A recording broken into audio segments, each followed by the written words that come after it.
Welcome to our channel. Today we how to configure offline mode with Realm Sync, detailed guide step by step clearly. To begin configuring offline mode with Realm Sync, you'll need to start by setting up your Realm application. Ensure you have an active Realm backend and a valid connection to it. Download and install the Realm SDK for your specific platform.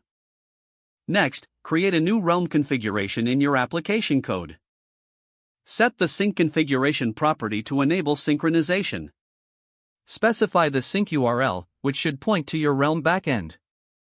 Make sure to include your Realm app ID in the configuration. Now, set up the offline enabled property to true in the configuration.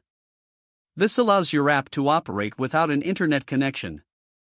Next, open a Realm instance using this configuration. Sync your local Realm data to the Realm server to ensure everything is set up properly. After configuring, test the app while connected to the internet. Ensure that data syncs correctly and that offline mode is working as expected. To test offline functionality, disconnect your internet and use the app. Make some changes in your local Realm database. Once you're back online, verify the changes sync with the Realm backend. Lastly, double-check error handling to manage conflicts that may arise during synchronization. By following these steps, you'll successfully configure offline mode with Realm Sync.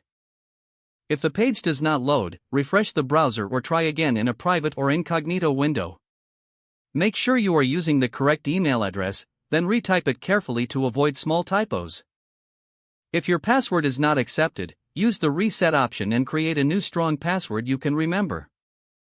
Check your spam folder for verification or security emails, then complete any requested confirmation steps. Enable two-factor authentication if available to improve account security and reduce unauthorized access risk. After signing in, review your profile details so your contact information and settings are accurate and current.